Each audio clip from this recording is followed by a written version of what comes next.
Thank you very much, and also good morning from my side. Allow me to start with the short introduction of this panel. As you know, the third edition of the ELA Tech Conference is structured around the interoperability and automation. This is particularly important context within ELA's mandate, which is focused on not only ensuring the fair labor mobility, but on more operational level to make sure that the cooperation between the national authorities across the border is quicker, smarter. And here, what we see is the increased importance of digital solutions allowing that. And that's why this panel will focus on various perspectives from social partners, academia, business, as well as a national perspective and the European Commission perspective on how to use what is there for making the cooperation better. What are the experience which we can share and learn from each other from the business perspective, the European or the national perspective. In this context, it's my great pleasure to welcome panelists. Allow me to introduce them quickly. Firstly, Madam Vivian Stolund, who is an independent researcher and journalist dedicated to the topic of human rights perspective in social and legislative context. Then on my right hand, Benoit Abelos, the acting head of unit of the unit dealing with the social security coordination. He's not only dealing with the, let's say, the policy architecture and the famous revision of the social security coordination regulations, but also he's responsible for the implementation of EESSI system, meaning the electronic exchange of social security system in Europe, which is a solution incorporating the interoperability aspects between 27 member states and even going beyond to EA countries and UK. The national perspective will be represented by Trevor Samut, who is the advisor at the Maltese Digital Innovation Authority. And I'm particularly glad to have him here because he's the one who is translating the wonderful ideas into the practical solutions. Jonathan Kona is representing the workers' perspective. He's the policy officer at the European Federation of Construction Workers, and he's among his responsibilities is also the coordination of the project focused on the ID cards for construction workers. And last but not least, Jozef Ksinan, who is an executive director of technology consulting at the Ernst & Young Digital Strategy and Interoperability, and he has more than 18 years of experience in digital and business transformation. So, welcome. And let's jump directly into our first topic, which is looking at how the policy frameworks and the rapid development, be it the introduction of the Interoperability Act, or we heard today also AI Act, or the Digital Single Gateway Regulation asking more and more digital solution to be introduced by the member states, how this is reflected in the national practice. So my first question is directed to Trevor. Could you please share with us how the Interoperability Act is approached in your national practice and what are the main challenges, be it legal, organizational, or technical, which are the most challenging?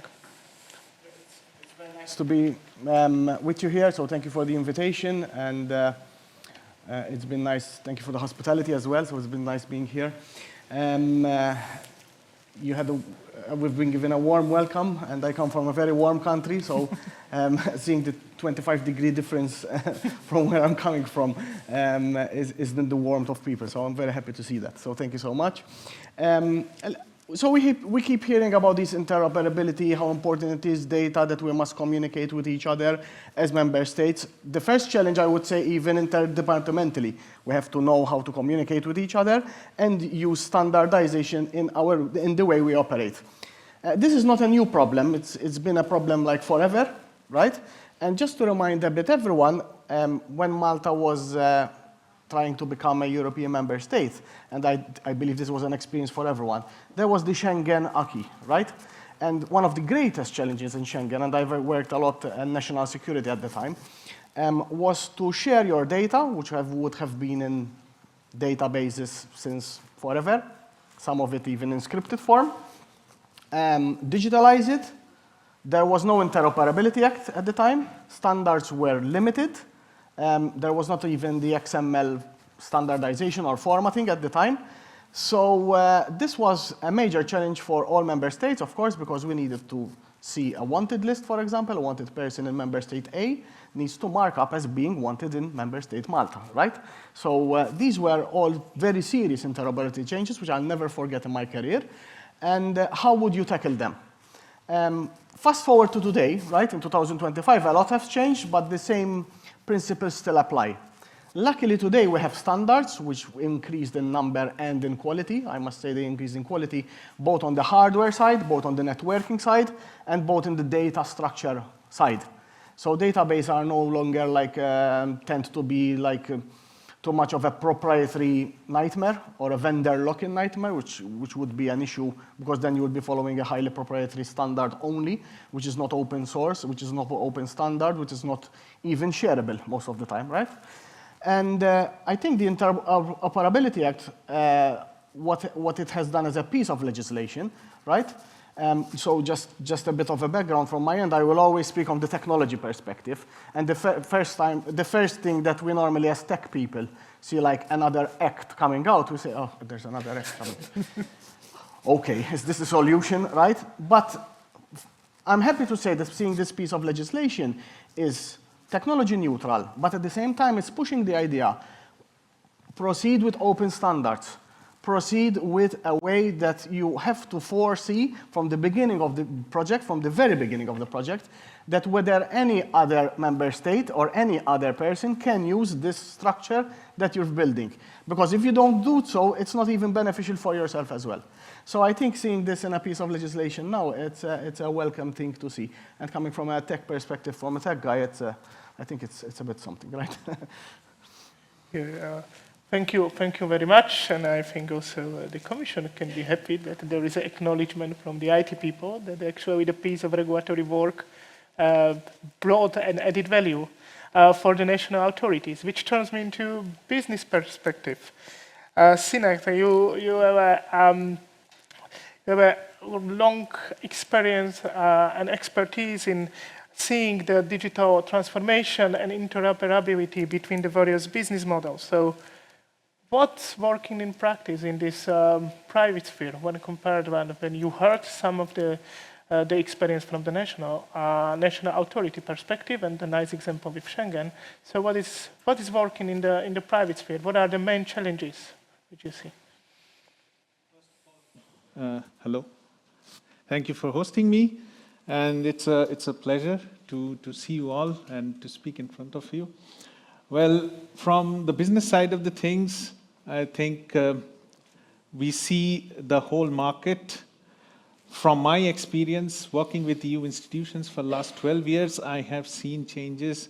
If I'm looking at standard data models from customs data model to currently my team is implementing the health format of the EU.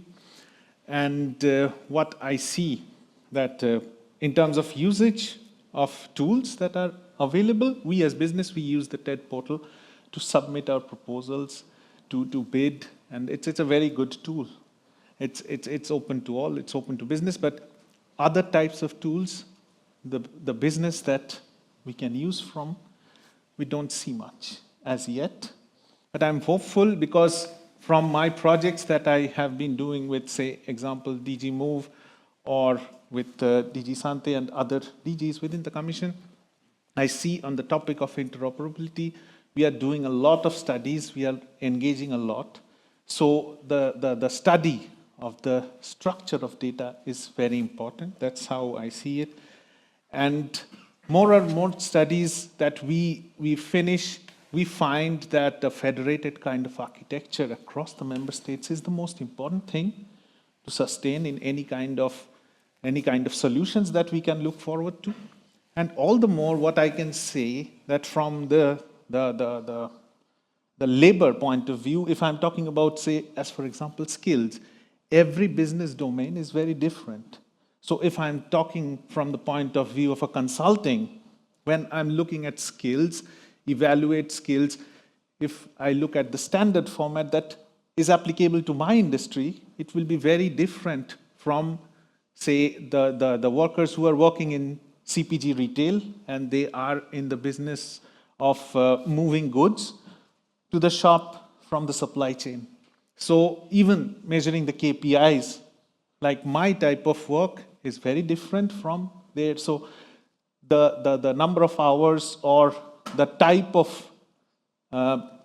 expertise we provide is much different.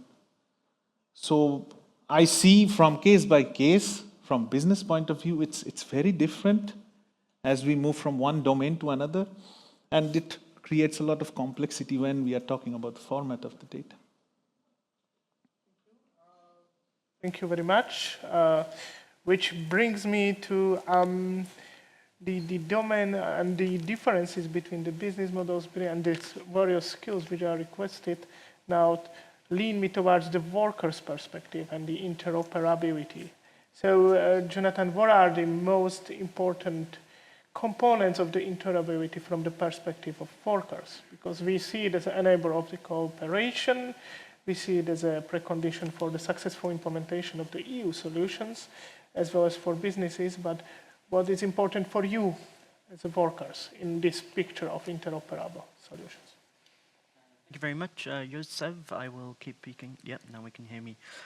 Good morning, everyone. Yes, so as Jozef said, I'm coming from European Federation of Building and Woodworkers. So whilst I am here to represent all the workers, which is a massive task in itself, my main domain is in the construction sector, where I feel a lot of enforcement, a lot more tools are really needed to improve the conditions and the quality of enforcement in the sector. The EFBWW itself represents over 70 different unions across Europe, and as Sinha has pointed to, the enforcement needs and the digital needs of every sector are different from each other. Also, Jozef pointed to this project that we have just completed and will be published online very soon on social ID cards. We did a project on social ID cards looking into the feasibility of interconnecting social ID cards in construction. They are very different from country to country. About 15, 17 member states have such a system, and looking into how to bring together all of these different systems is quite a problem. Well, a challenge, not a problem. But it's also indicative of the fact that in the EFBWW, we have been putting the topic of AI, digital, on the agenda so often, and now we have this big project. So when it comes to your question on what are the biggest practical solutions, I think we should start from the ground, and I'll just use construction as the starting point. So for us, interoperability must mean that things like workers' documents are recognized immediately. They can be covered by, the workers know that they are covered by Social Security. This is particularly important in construction, where you have the highest number of accidents proportionally. It means that inspectors, and of course we all have an interest in inspectors having the best tools available. Not only does it mean for workers and greater society tackling social dumping and undeclared work, but it also means for business, if you don't mind me saying on your behalf, better fair competition. So inspectors need to be more effective and enforcement needs to be enhanced, and I think digitalization has the best opportunity there. But it must be said from our point of view, and I think society's point of view in general, is that automation must mean fairer, not just faster inspections and the way that we work. It must be something that workers can trust, and it must be something that enhances enforcement. But it must be said that digitalization is not neutral. It either makes enforcement smarter, or it makes exploitation invisible. So what do I mean by this? There needs to be fewer exceptions. So we look at the revision of the coordination of social security systems, this Sisyphean task that the Commission has undertaken, well, the co-legislators have taken to try and revise. And we, on the union side, and indeed our social partners on the business side in construction, are adamant that we cannot have any exception to prior notification when posting workers.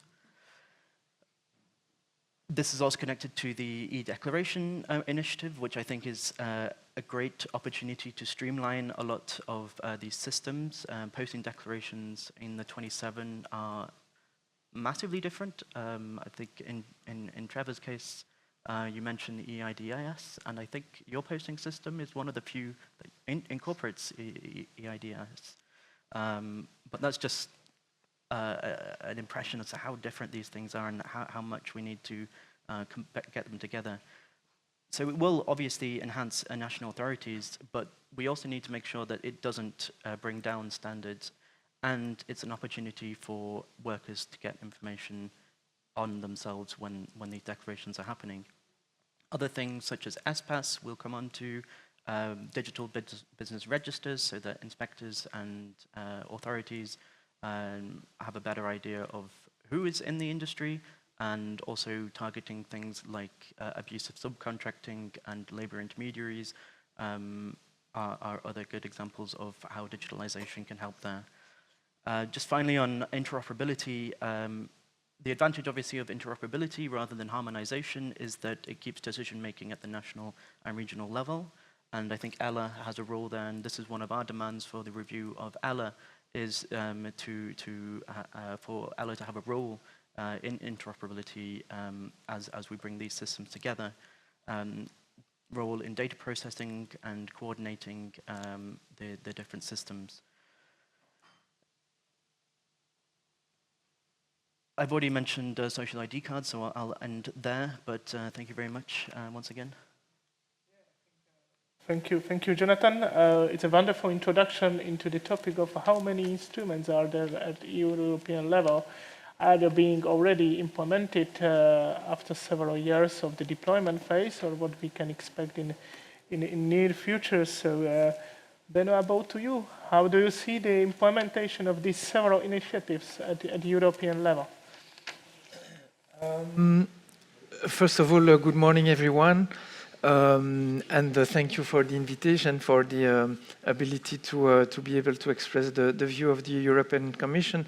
Indeed, many systems were named already this morning with the few intervenants. We have the EC system, Electronic Exchange of Social Security Information. We have ESPAS, IMI, the once only technical system as well, the EUDI wallet. And indeed, this Interoperability Act is welcome there to force us a little bit, and public authorities to think interoperability first, and to develop system implementing interoperability by design approach, I would say. I think we talked also about, in order to ensure interoperability between the systems, and we're talking about EU systems, but also national systems with EU systems and national systems among them. So we need to standardize first. I mean, the first requirements for interoperability is standardization of business processes, of data structure, etc. I think it was mentioned, and also to have a building block approach. Once you defined a component that could be reused, then you do it so that it can be reused across the domain. So having a cross-sectorial approach. And that's where the EUDI wallet is that wonderful construction. Now we need to implement, of course, but really we have there a single repository for the citizens, but also for the businesses to be able to store verifiable attestations And of course, in the area of social security coordination, with ESPAS, we count on using that digital wallet to store the European health insurance card, the PDA1 for posted workers, but also all the other documents. There are 9 that citizens have to carry to prove their rights. Citizens and businesses, because for the PDA1, it's often the businesses themselves requiring the PDA1, and there the interoperability between the citizen EUDI wallet and the business EUDI wallet is going to be also very important. And indeed, I heard about that social card ID. As you said, large diversity, different legal frameworks, but at the end of the day, we have the repository where ultimately it could be hosted and downloaded too. And this building block approach avoids misalignments and duplication of costs and resources, etc. And that's very important to be able to invest euros in further innovation, as our Danish speaker said. I think other components that can be reused in terms of portal, we have the Your Europe portal, and so it would be good indeed that all these procedures to request for the PDA1, for request for portable document, they would go through a single portal for the e-declaration as well. And then afterwards, of course, it is the data is dispatched to the right system, sometimes in different countries, in case of posting of workers, in the sending country for the PDA1, in the country of work for the e-declaration. There is also, talking about posting of workers, and I know this is a burning topic, we have these 2 processes, the request for the PDA1 and this declaration, which we are now at the European level trying to standardize on a voluntary basis, which makes it difficult. But we'll have this e-declaration, at least in a few countries, which through a single portal will enable companies to do their posting declaration. Ultimately, the idea would be to have one single process, because you have common data between the PDA1 request and the e-declaration, single process to ask for the 2, and then the data is dispatched to a social security institution there, and another one in the country of work. In the e-health domain, I think we talked about e-health. We could also think of combining the digital European health insurance card in the e-prescription process. And all of these are, of course, I mean, this requires works, but at least if we work with the interoperability by design perspective and methodology, we could do that. And then there's another example. It is the complementarity between EC, which is a sectorial-based system, social security, with the once-only technical system. A big requirement from the business is that we are okay to provide information to be compliant to law, but we would like to implement it once. And there we need to, and we're working on that, identifying which data, which evidence needs to be exchanged through SC, and which one through the once-only technical system. Thank you very much. I would like to finish the first round of questions with 2 aspects, one more on policy side and one more on technological side. So starting with the more policy side, Vivan, from your academic perspective, how do you see the first year of implementation of the tools which are there to help the cooperation between the national administration, be it the internal market information system or the system securing the exchange of social security information? So what's your perspective there? And maybe also to hint us towards the second topic a bit, where do you see the main potential for further leveraging on digital technologies to facilitate cooperation? Thank you very much, and good morning. And thank you for the invitation. I must say that this is the most challenging question I have been posed with, and I'm not quite sure that I can answer your question directly, but there has been a lot I have had a lot of thought. I would like to link to what Trevor said about yet another act, because I'm a lawyer. And now it's about 30 years that we have had this been using internet and so on, and only now do we get regulations of some kind. So, I mean, lawyers are not the best ones to see how things change. So, and somebody talked about being pessimist or optimist, and I must say I am optimist, and I will come back to that later. But I'm a working life researcher, and I have been following the disintegration of working standards since the late 70s, early 80s, and seen what could be done. And I don't think that has been really satisfying remedies for this. So, and when I now listen to the digital discussion, the interoperability and so on, I am wondering, where is the human being? So I was very satisfied when Klaus Badel mentioned this, because I think this is one of the biggest challenges. No, It's a cable, I don't know. but as an age supplement, I have a shaking hand, so carrying a microphone is not the nicest things to do. And now I wonder where I stopped. Yes, so I mean, it has been very nice to hear the problems that I say, because when you read the papers or the programs, everything sounds so fine. We will do this and that and that and then, but in practice it can be very difficult. So one Spanish professor who was commenting on the European Interoperability Act said that it will take a change paradigm in order to get it working.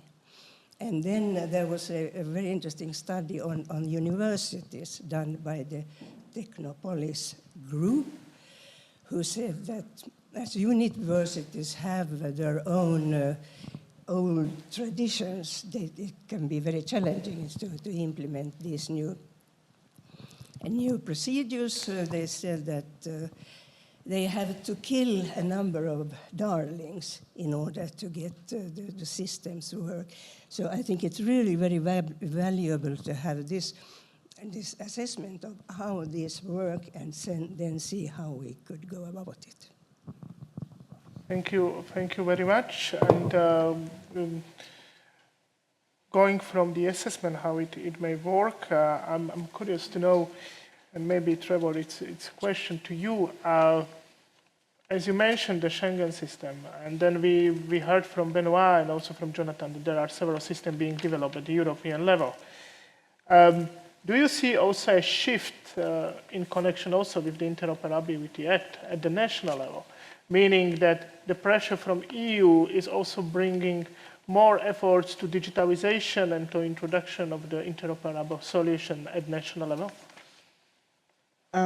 Okay, so you have two main scenarios normally, right? So when you're building systems, either you're building it from scratch. So and the advice that we give is, okay, you're building from scratch. This is fantastic.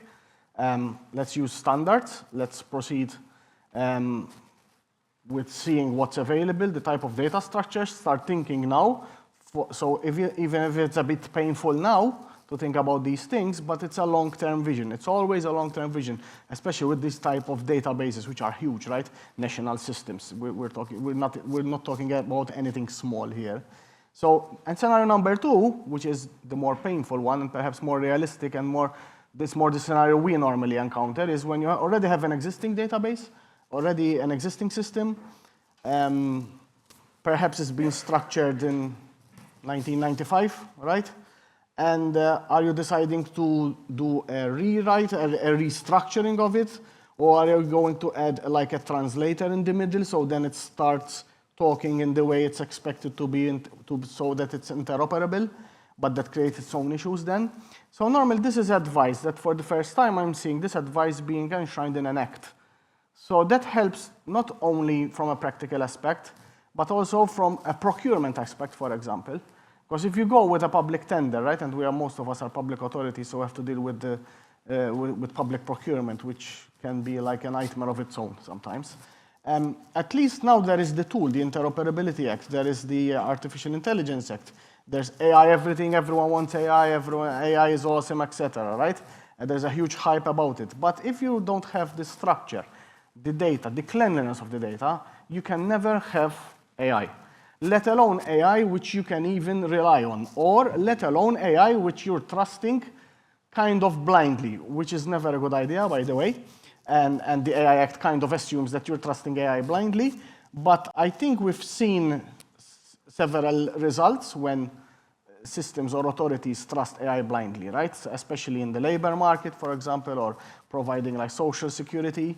I don't think AI should be trusted blindly, otherwise you're eliminating the human in the middle. So let's keep a check on it, right? And AI is always a tool there to help us a lot, but I think relying on it blindly, remember that any output of AI is probabilistic in nature. So there's always going to be a probabilistic function somewhere, right? And what I'd like to say, as always, is depending on your data, okay, always depending on your data, AI is very likely to do mistakes a human would never do, and a human is very likely to do mistakes AI would never do. So that necessarily means, right, so AI would tell me this, this ornament here, this table here is 99% probably it's a cat, right? That's something normally a human would not do. But given repetitive tasks, then humans get tired and do very silly things that AI would not make a mistake in. So that necessarily shows me, right, that these two elements of data processing and data handling, they have to go hand in hand and not separate from each other. And especially for AI cases, rely on very, very reliable data. Well structured, following a standard as much as possible. Why a standard? Because it gives structure. And yeah, I hope I've answered your question there. Thank you very much. And I would like to keep this line of having the national perspective combined with business. So, Sudha, what are, from your perspective, the preconditions for the successful implementation of the automatic solutions? And also mentioning the aspect which was mentioned by Trevor, the increased use of AI in combined with the automation, opening the new doors for not only opportunities, but also challenges regarding, as Trevor said, the possible mistakes. When I'm talking about preconditions, as a consultant, I can say, yes, you start with strategic alignment, you do a readiness study, you do blah, blah, and everything. But when I'm talking about automation and interoperability, maybe I'll take them separately. And from a business point of view, I'm saying business, but I represent only one business area. So that's for sure. Automation, we can take it to any level for our internal use. That's what I think globally all the businesses are doing, and that's why we are looking forward to possibly, or maybe, or I don't know, maybe not, AI bubble burst. But the thing is, for automation, business is very proactive. We have already taken the steps to implement for ourselves to the extent that maybe 90% of the users or the people or the employees, they don't even know how to use it. Whereas interoperability, it's a standard that Trevor rightly pointed out, that you have to follow. So for a business to implement standards, it has to be rather a pull from the government side. That yes, this is a compliance you have to follow, and then yes, we are going to use it. We are going to follow it. And that's why maybe what Benoit was highlighting from the once only technical systems, we will be able to use it seamlessly, and that's across the business. So these are basically the preconditions and the way we see it. In terms of challenges, I think definitely for automation, the challenge is more and more people to use it and in the right way, in the best possible way. Because AI as a tool, like Trevor was saying, it has to learn repetitively, continuously. Otherwise, it's of no use. And it will learn from the users, one of the ways definitely, and more users have to use it. So from within an organization, currently I think the most used AI example or use case that we have is correcting our emails. I think that's the best use case that we can discuss, talk about. I would love to see more and use more of it, for sure. Thank you very much. I will build on what you said, the difference between interoperability, where the interaction of the public sector is important for the businesses. Now the automation is used based on, let's say, more discretion from the business perspective, which turns me now to Benoit. So where do you see the potential for automation to be used, well, not surprisingly, in labor mobility field, but also, so is there any potential and also the role for us, for labor authority to support you? Yes, there is. You can imagine, and I'll try to be a little bit concrete on the EU tools that we have deployed or we are going to deploy. So starting with the SC, I mean, we're nearly at 100% completion. We have 23 countries having implemented 100% of the business use cases.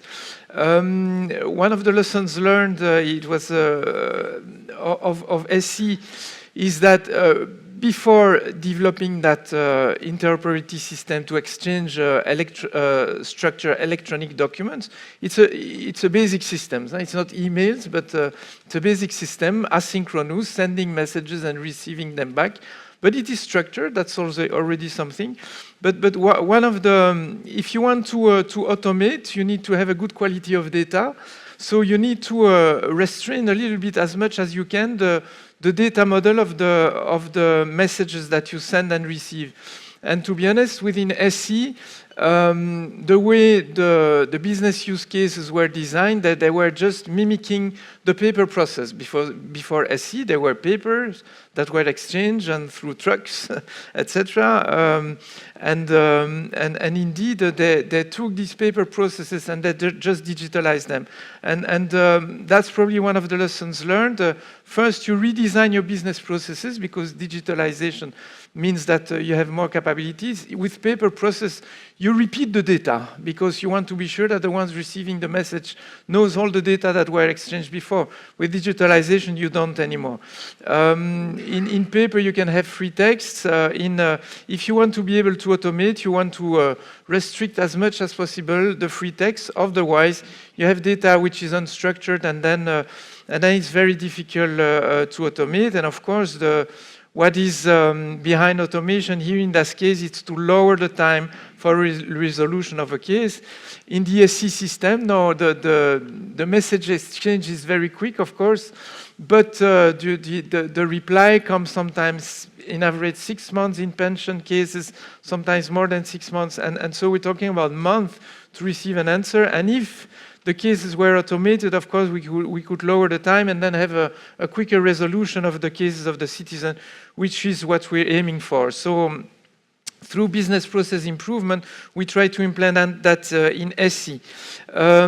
In espace, we're talking about that repository in the EUDI wallet of verifiable attestation. The issuance and the verification of the attestation can be automatized as well. And indeed, it's already the case in many countries. The issue now is that we don't have this standardized EUDI wallet. So for the moment, the output is different from country to country. So the standardization is going to come through espace. But at least in many countries, the issues of PDA1s is done in 80%, 90% of the cases. And that, of course, means that when you receive it in 80% of the case, you receive your document back automatically. And that's, of course, in terms of a user experience, very important. And if you look also at the verification side, and how to automatize there. For the moment, the European Health Insurance Card, you come with it. It's a plastic card, sometimes paper. You present it at the desk of the hospital. They take a copy of it. They send the copy to the institution in charge of the reimbursement between the member states, etc. You can imagine that there's a room for improvement and efficiency gains. when the European health insurance card is going to be digitalized, then you can collect automatically the data from the card and bind it into data exchanges with the institution in charge, and all the reimbursement process can be automatized, while today it takes 1 year. Every year, countries exchanges data. So there as well, automation would bring a lot of efficiency at the institution sides and here the healthcare providers. The problem of the matter is that to automatize, you need to invest in IT developments, and that's where also the issue is. Everybody is looking for money and resources in public administration and in private sector as well, and that's where it can be complicated as well. Now, maybe the last example that I would give of potential for automation, there was the kickoff of the communication of campaign of ELA in the area of social security coordination. We know that many citizens, and we receive complaints about that, they don't know their rights, they don't know this mechanism of social security coordination, and sometimes they realize too late what they should have done in order to have their rights enforced.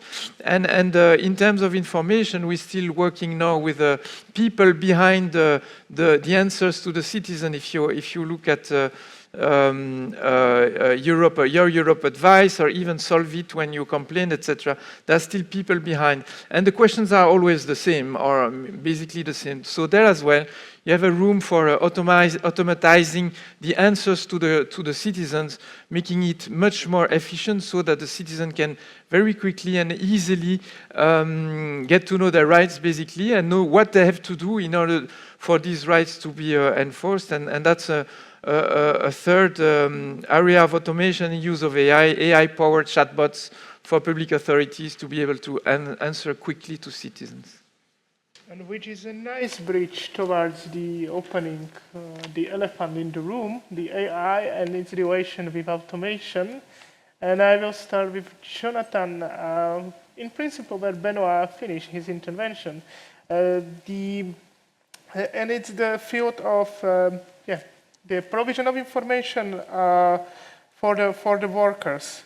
So where do you see the potential of AI-powered solution in the field of labor mobility, especially regarding the provision of information? And where is the boundary, or how you see the interplay between the need of human interaction and the AI-powered solution?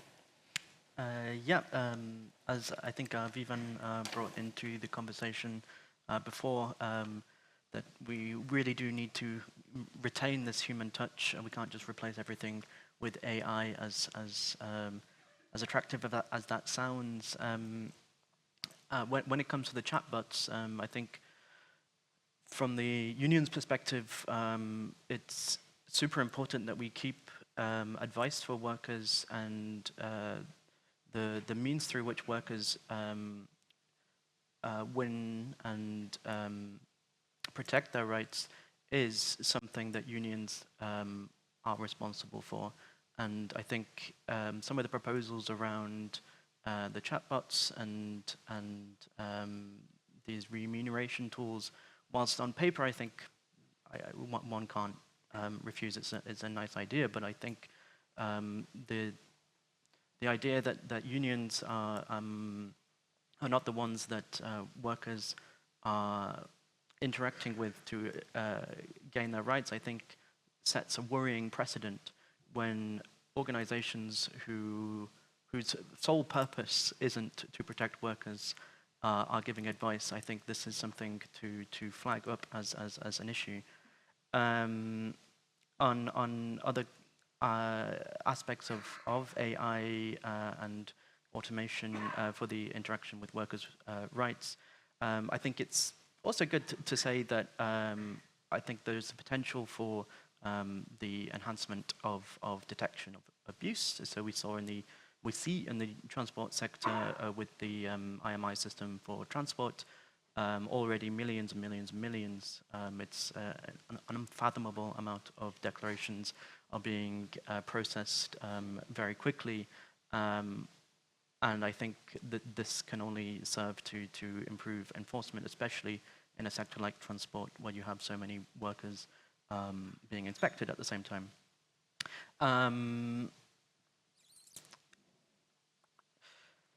Again, AI mustn't replace human oversight, as Vivian and Trevor, I beg your pardon, has also pointed to. I think PDA1s and the verification thereof, and how workers can get their entitlements from their portable documents. This is something that I think is a great opportunity in the area of automation. But I must say, it must not replace human oversight, and it must augment the current systems in place. And offline alternatives should still exist. Use a QR code or whatever to keep them all connected. But I think we need to avoid a situation where we leave certain workers behind. For whatever reason, they might not be able to use the internet or use computers or not used to it. I would also point out that transparency is not negotiable for the workers. I think any decisions that are made through AI need to have a human appeals process. It can't just be that a decision is made by AI and then somebody loses their job, or somebody is found out to be non-genuinely posted, and then they're left high and dry in the country that they find themselves in. I think this is something that we need to keep an eye on, and especially in the case of construction, which is already a very vulnerable class of worker. So this is the opportunity to improve conditions, improve transparency, and not obfuscate things for these workers. But I will leave it there. Thank you. Thank you, Jonathan. And now a very similar question for Vivan.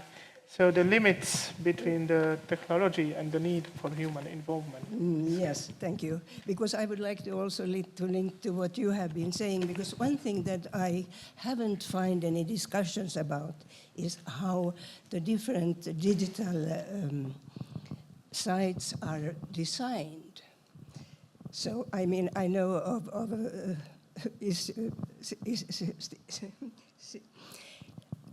situations where you can't get anything done because the system is so complicated. So I often feel that I think this is, well, perhaps in the business sector, but perhaps not. Perhaps you can say something about that. But I have a feeling that we are throwing out people like the baby with the bathwater. So we're missing a lot of services that could be done to ordinary people. So, and yes, so that's why I think that we cannot eliminate the human part, and I think it should be part of each process where you're dealing on the internet. So if you have a problem, you can go, you need not have a chatbot as your first interactor, but get personal. And the best thing would be to get a physical contact over the counter. And so I would like to hear what you think about this, because I think this is really a very big problem. If I may, yes, react to that, because indeed, it is important, and I think it was said, AI is there to enhance the work of the people more than to replacing them, I think. And when I said, for example, the issuance of a PDA1, 80%, 90% of the cases, it's automatic. Simple cases, it's automatic. And then you have the 10 to 20% cases where indeed it's complex cases, there is a doubt, etc., and the machine pulls it out. And then there's someone starting to use his own brain, etc. And so that's important, that behind indeed. And for your Europe advice, it's the same. the questions that come always, etc. And most of the time, if you already use these kind of chatbots, they give you an answer and they say, are you satisfied with the answer or not? And then you say yes, not. And if you say no, then there's a point ultimately where you're going to get into a contact with a physical person, with a real person. And normally you are also informed about the fact that you're talking to a chatbot also. And that, of course, is very important indeed, that behind there's always someone being able to deal with the complex cases with the use of the tools that are as automated as possible and with as much intelligence as possible. But indeed, for the complex cases, the humans are not going to be replaced. And indeed, there should be a possibility ultimately to be able to get in contact with a real person. But at least it's going to bring huge improvements and efficiency in a public organization where we're getting less and less human resources as well. And we have to also take that into account. Yeah. Which brings me to two main questions focus on AI. And the first one is more on technological side, and it's about what risk are we willing to take? So should we wait that AI will be mature enough and to avoid the mistakes it's doing? Or should we go for alternative approach, AI-human hybrid approaches? Trevor. Okay, so what risks are we willing to take, right? So I'll start by saying that we tech people like to use on cloud, for example, you have huge convenience. Wherever you are, you're connected to it. But there is no cloud. There is only someone else's computer. Now, who is this someone else? How is the data being protected? What cybersecurity applications are being applied? Where is it? Under which jurisdiction is it? We've seen it recently because of a DNS fault, right? A rather common DNS fault, I must say, and Amazon happening at the East USA. We have several systems in Europe not functioning. So we talk a lot, and there are even thought of legislation on the sovereignty of data. Of course, the data, you might be possessing your data, and you say, okay, I'm okay. The risks, I've offset those risks. But you realize when you analyze a system that, for example, an authentication gateway is actually on Amazon Web Services USA, which happens to be the default setting unless you change it on an Amazon setup. So risks versus convenience, right? And what I worry about is that humans tend to favor the convenience way too much and offset the risk. Okay, this is very convenient. I should trust it for everything, right? So I'm trusting it to tell me what the next song should be. If I like electronic dance music, and I'm trusting it completely that the next song will be in line with my taste, but there is an error, and it gives me rock music instead, for example, which might be not something that I would like, right? But the risks there and the scenario are very low. I might get frustrated and then choose it manually. But if most of the time it gets it right, and then I start trusting it more and more, should I apply the same logic to this system as deciding on who should get a check for national security or national insurance, or get a refund for a certain tax, or should I just, okay, this is, let's apply it for all? And as you've been saying as well from the Commission, I think the best is a hybrid approach. Perhaps if the rules are really simple, and that means that they are really established, they've been really well structured before, it's been tried and tested, there's been testing elements on it, right? Then perhaps for the simple cases, there is a certain element of automation, which we can trust blindly, I do air quotes, okay? But then there's always, this is a human interaction, right? And humans are never black or simply white, right? There's always like a gray area. It's a whole spectrum of issues one can have. And remember, you're always dealing with a machine as well. So a machine and a probabilistic machine, I keep hammering on this fact, right? So any output is giving like a probabilistic percentage. On the contrary, one can argue, okay, don't humans do mistakes as well? But remember the analogy, right? This table can appear as an upside-down chandelier. And perhaps it is if you look at it from a different perspective. And for an AI machine, it can give you like a really, really high probability that it is. But again, a mistake that a human is very unlikely to do, but at a glance it's a table, right? But however, on the contrary side, AI does not get tired and because it's a robot, right? So be wary of biases, of course, and what risks are we willing to take? One of the greatest risks that I would urge really, really good care on is cybersecurity. And then there's the Cybersecurity Act now, there's a huge advancement in regulation thereof as well, and standardization have been progressing a lot. But remember, standardization always comes after. It can never come before because you first invent a wonderful thingy, you cannot over-regulate and then end up crippling your potential for innovation, which sometimes I see a bit of mistakes happening from European side as well on this aspect, right, from a tech perspective. So you have to give that initial space of experimentation, testing, and perhaps sandboxes is a step in the right approach there, right? And once you've stabilized the system, then you can see, okay, this is stabilized, it's working. Let us see on a real case scenario, bit by bit, let's monitoring, let's sandbox it, right? Sandbox it from a tech perspective, as always, cybersecurity, as well as from a legislative perspective. And the last, perhaps, to conclude on the topic is when doing such legislations, always listen as well to the tech people. I know we can be a difficult bunch to deal with and normally are reluctant to cross the bridge over to the regulatory side. But sometimes there's a reason for that because we were always born in an environment of thinking and experimentation and as well, like to say, break things, right? To create these new wonderful things. But then I do agree that then you can see on how to regulate them to make them even more safe and therefore, not just safe, but more trustworthy to use. So food for thought, right? Yeah, which would deserve another panel, I presume.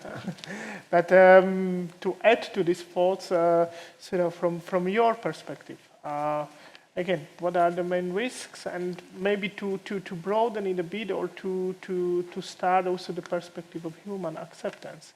If you go for the automation technologies powered by the AI agent, again, what are the risks we are willing to take and what we need to do that the solution is trusted by the humans?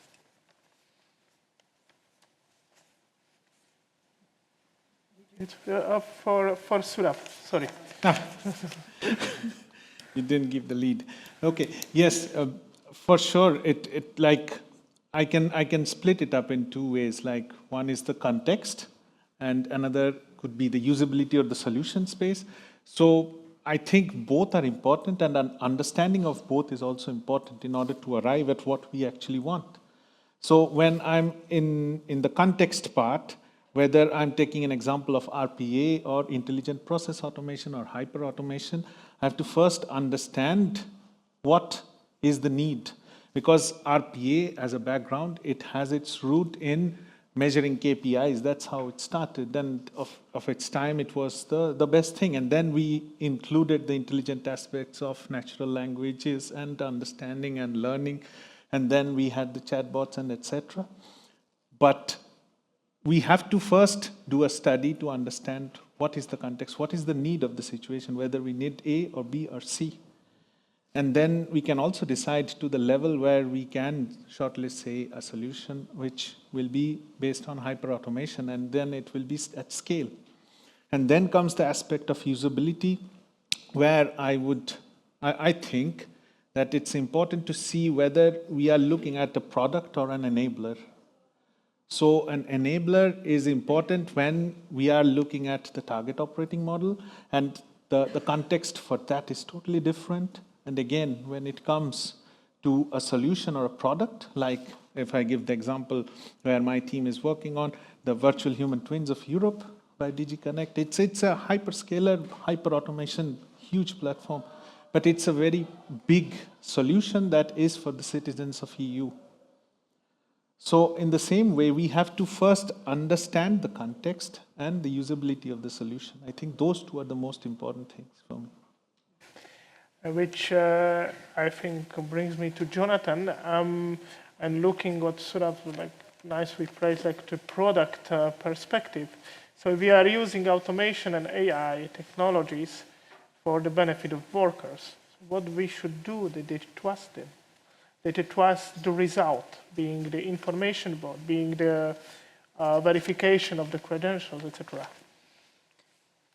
So I think the first thing for workers is that the priority should be accessibility. This can be multiple languages. As I said before, it needs to be accessible to people of reduced mobility, depending on the context. There should be offline alternatives, as I say, with the QR code that connects it together. That should be like the first priority. Should also empower workers, not just authorities.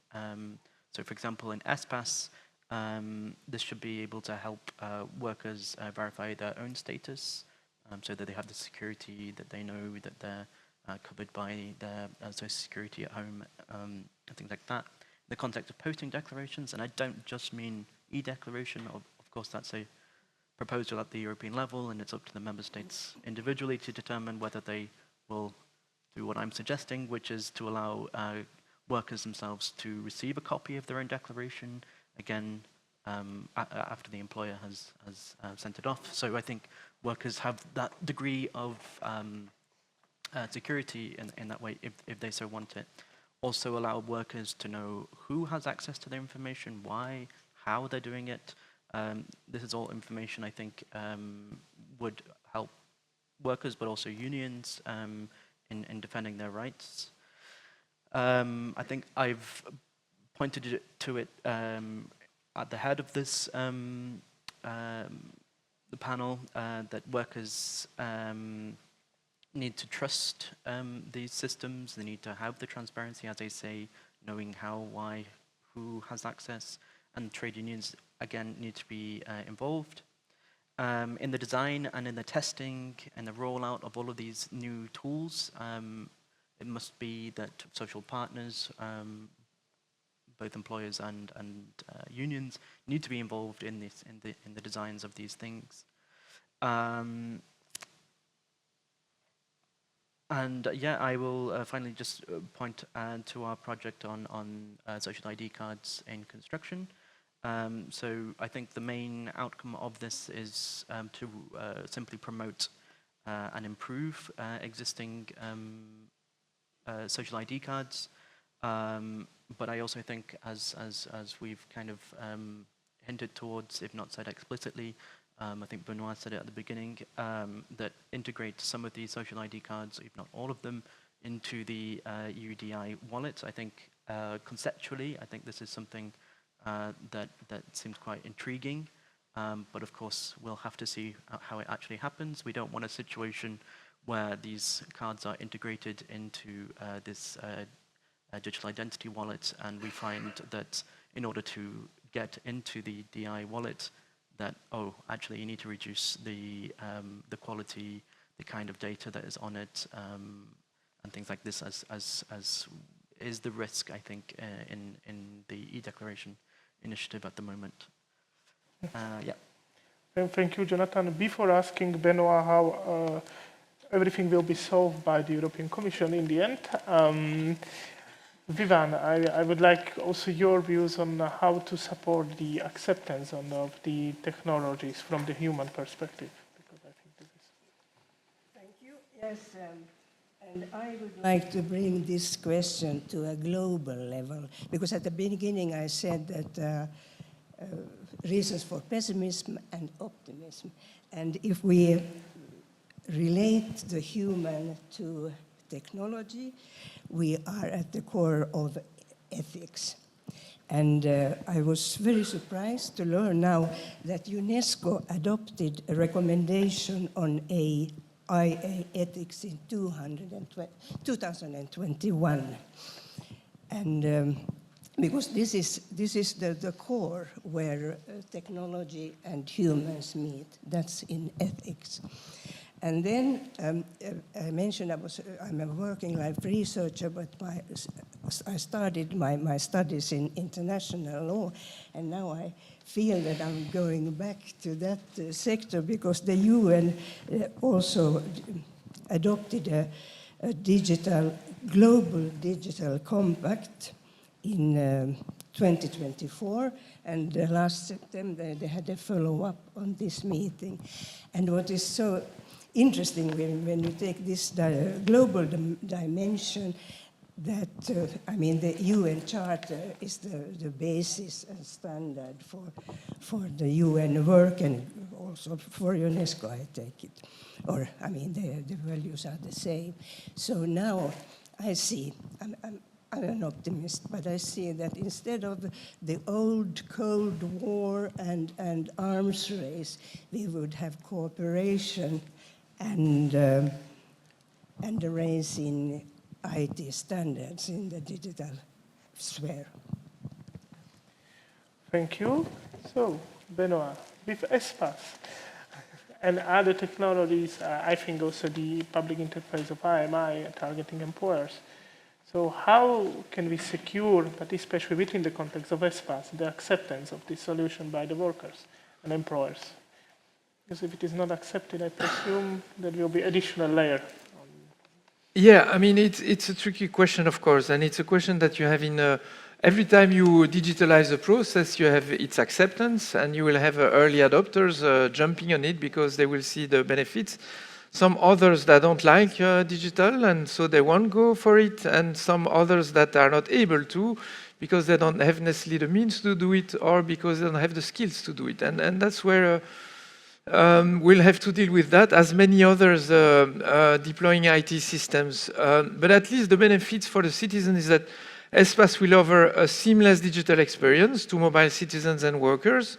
You will be able to require a document remotely, so you will save time. You won't have to go to a desk, etc. It's already the case today, normally, in all the countries, that you can ask the document remotely. One benefit, I think, as well, is that the issue of forgetting your document or losing your document while you're traveling is not an issue anymore, because as the issuance is automatic, or you can issue it again in your wallet, then this is also quite a big advantage, I would say. It's a quicker process as well for the verifiers from the government perspective, for the verifier perspective, real-time verification of the status also. You're going to be sure that the attestation is still valid, is authentic, etc. So you will reduce the risk of fraud and error. So that's for the acceptance and the benefits for the actors, I would say, citizens, workers, businesses, etc.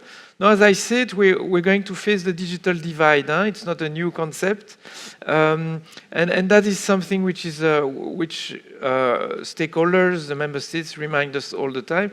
We need, at least for some of the documents, and for some documents you could argue that ultimately they should all be digital, but at least something like the European Health Insurance card, massive distribution within one citizen on two has a European Health Insurance card. So you can imagine, if you look at the 80-20 rules, that 20% of the people are not going to go for digital, at least because they don't like it, because they don't have the means, because they don't have the skills. So there we need to find solutions to help these people to get digital, and in countries like France and Italy, where for some processes they completely digitalize them, but then people are still able to go into an office and ask the assistants to be able to fill in the questionnaire or to fill in the request, etc. Then we're talking also about the acceptance of the EUDI wallet. It's going to be, first of all, it's going to take time to have it available, but normally for the end of next year. But also you need to download it, to link it to your ID, etc. So it will require a certain number of skills. So we'll lose a little bit more people in the way. And so I think that then, as we know that we're going to keep the material portable documents, we need also to think on how we can digitally enhance them. And that's where we have the discussion with the digitalization of the EHIC. The obvious secure and privacy compliant solution is the EUDI framework, but for the people who would like to keep the material document, then you would put something like a QR code to be discussed, but where you can indeed enhance the document so that you can revoke it when it's not valid anymore, and you can really also fight a little bit against fraud, which is a sensitive topic in many member states, and is growing as a topic. So that's a little bit in terms of acceptance from the user sides, but also from the authority sides and the verifier sides, how much is going to cost as well to deploy these systems in how much time, etc. And that's also where we've seen with SE that you need to ensure that you have enough time and resources to deploy these systems, because everyone is facing a reduction in budgets, in resources, etc. And that's also going to drive the acceptance of them as well. Thank you. Yeah, thank you very much. Before concluding the panel, I would like to ask whether there are some questions from the audience, being on site or online. So, yeah. Is there a mic? Okay. Just wait a second.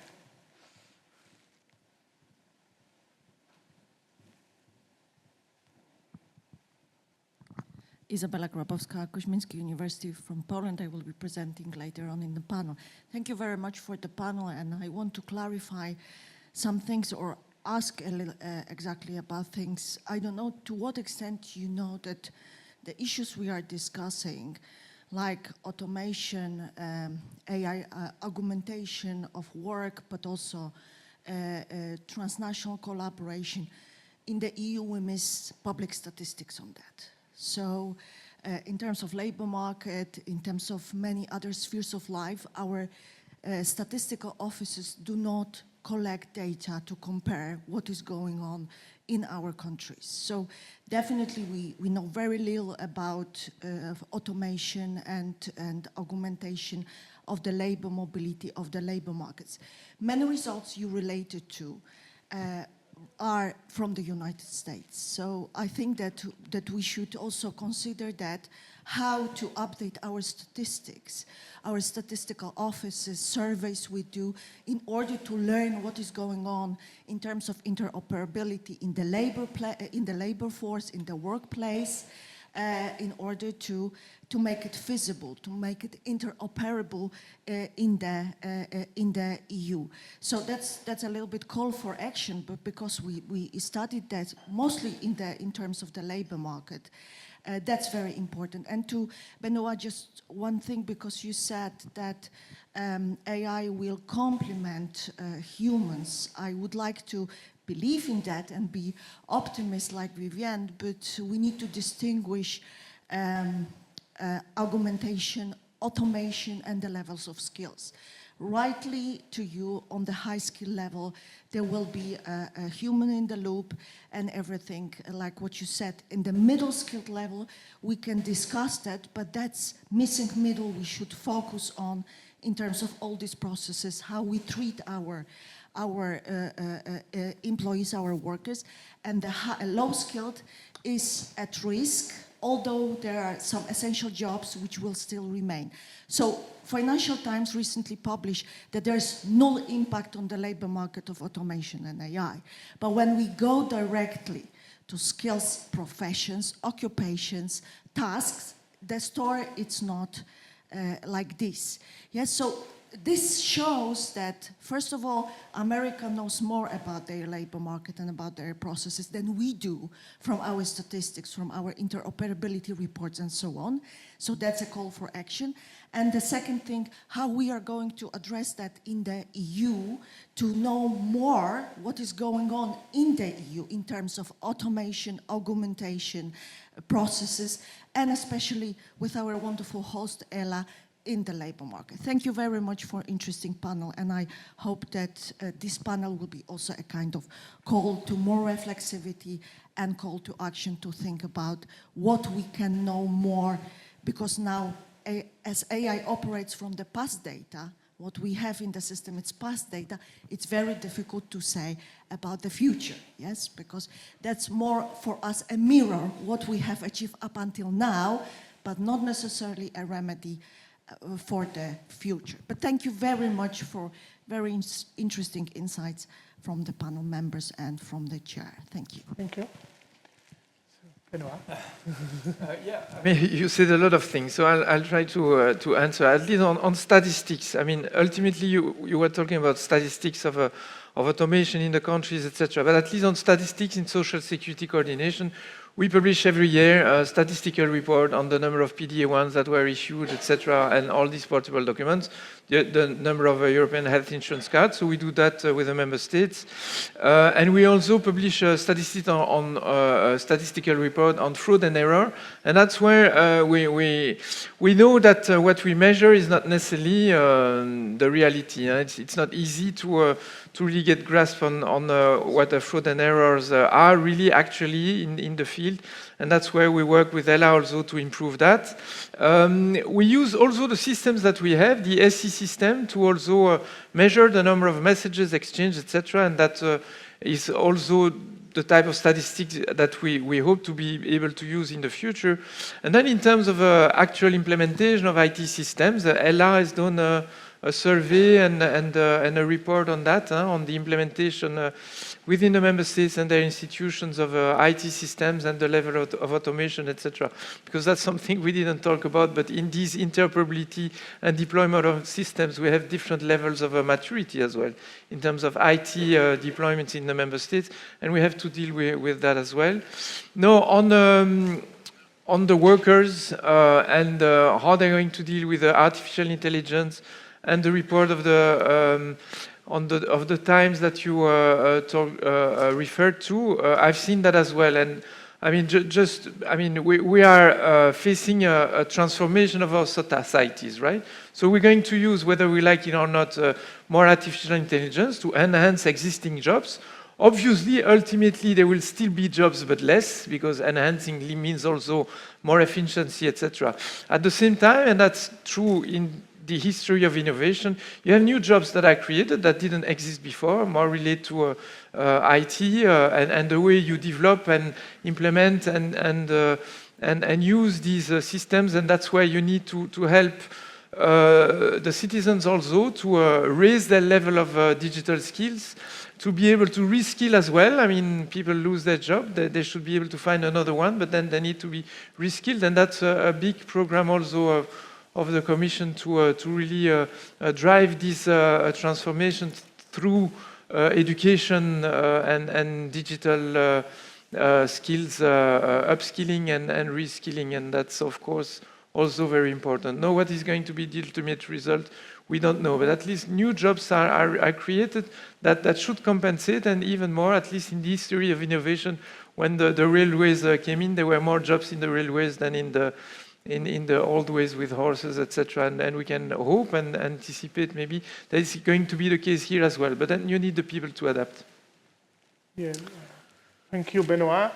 Which opened your last question, especially the totally new dimension of the discussion, which I think we can organize the entire conference around it.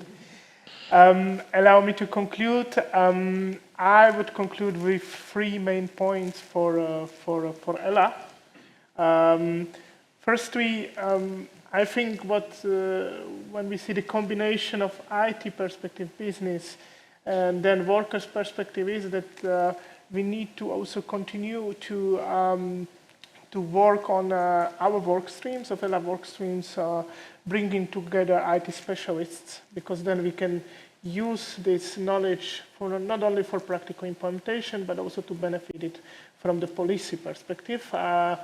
Secondly, as always, the basic precondition of the solution should be that they are structured and centric around humans, not only regarding the control and transparency, but also the acceptance of the solution.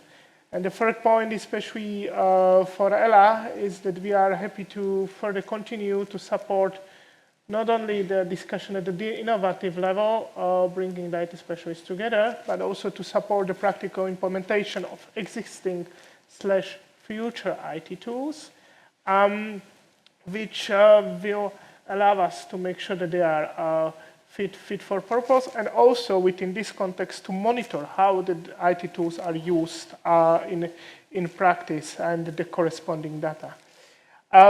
With that, Thank you very much, especially to our panelists for very interesting discussion trying to combine all the elements. Thank you very much. Thank you.